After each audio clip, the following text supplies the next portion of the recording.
I think we all need to stop pretending that being creative is easy right now. It isn't.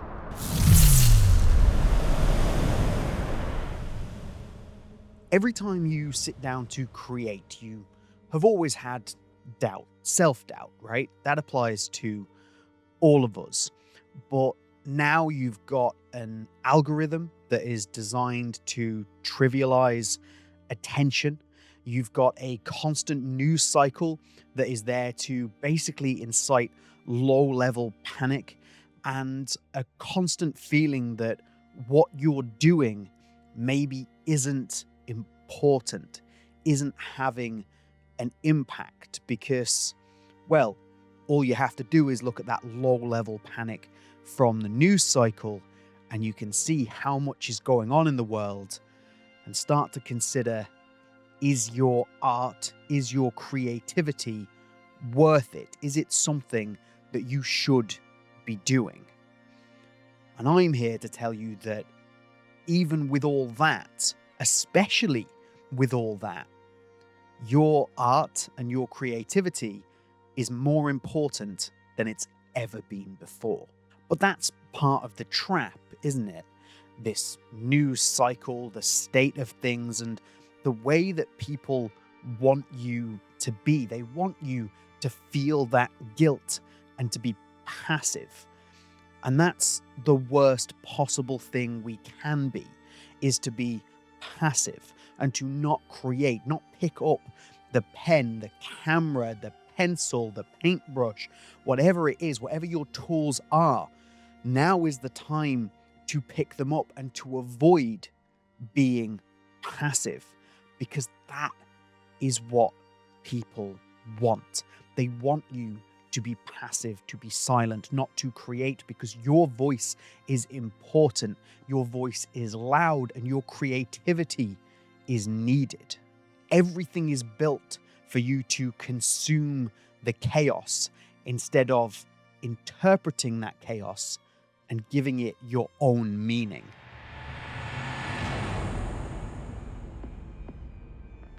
We've been tricked into thinking that productivity is the only metric of value, that what we're doing, if it doesn't solve a global crisis or generate immediate income or capital, then it's just a hobby. What we do, what we create, is just a hobby and therefore not important. But you only have to scratch the surface to uncover, to expose all of that.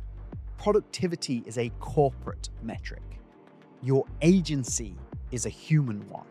Your creativity is still the only way, the only place that you have control, the way that you choose to organize a frame, the color that you decide to use to interpret what is going on, the way that you put chaos into order, or you create order from chaos, the way that you create chaos from a visual of order. It is all about you, the way that you work, your creativity, your control, and that's not defined by anybody else. And that is important. It's very easy to look at everything that's going on, to get caught on the social media hamster wheel and to just look at the algorithm and more and more and more and content and demands and income and profits. And it's easy to look at that and become a observer of everybody else's life. If you take back that control, if you create as we are intended to create, as you want to create, then you become a participant. You want to be a participant in your own life, not just an observer of everybody else's. Your art does this. Your creativity does this. It's important. I recently watched an old TED Talk with Amiee and McNee, and it is this idea that we want your art. Your art is important and very much an inspiration for what I'm talking about today. To paraphrase her in a few ways, she says that we need people at the piano during dark times. This idea that your art isn't just for peacetime. Your art isn't a luxury. Your art is something that we need now more than ever. A large part of that is because your art is your voice. It's not a luxury. Your art is a way to speak out, and you should do that.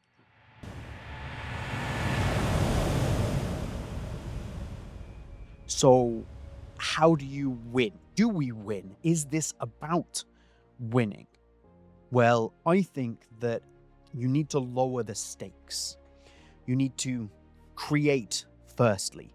Don't be discouraged, don't step away, and don't be overwhelmed by this constant wheel of news and algorithm.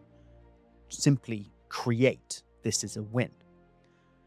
And then as we move on from that, once you are creating, remember that not everything created has to be a masterpiece that justifies your existence. Simply creating is evidence that you are here. And that's what's important.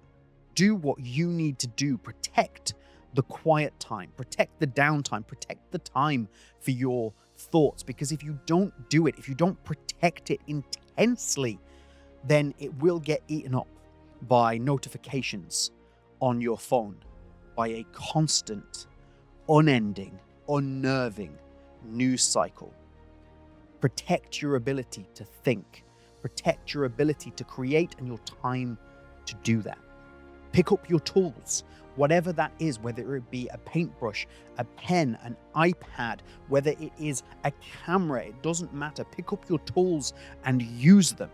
Picking up your tools is an act of sabotage in itself. Picking up your tools is a message. It says that everything is on fire and I am still here and I have something to say.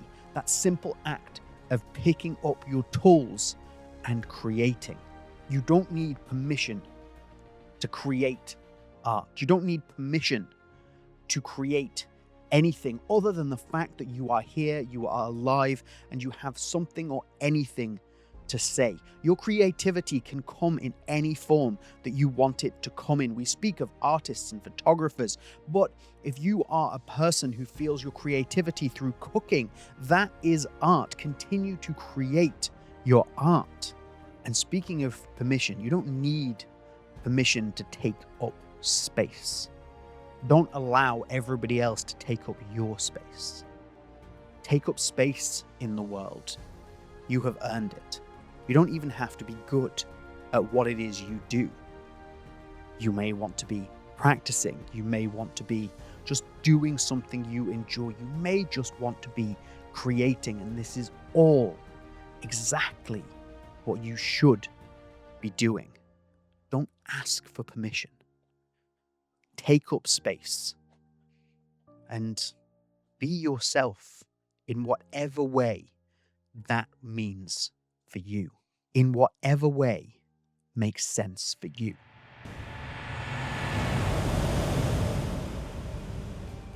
So this is it. If you need it, if you wanted it, if you are looking for it today, this is the message. This is your permission slip. Don't wait for the world to be fine. Don't wait for the algorithms to stop preying on short attention spans. This is your permission slip to go and create. Your art is important. Your art is a statement. Your voice is important. And the way that you take up space is important. So now, go and create something.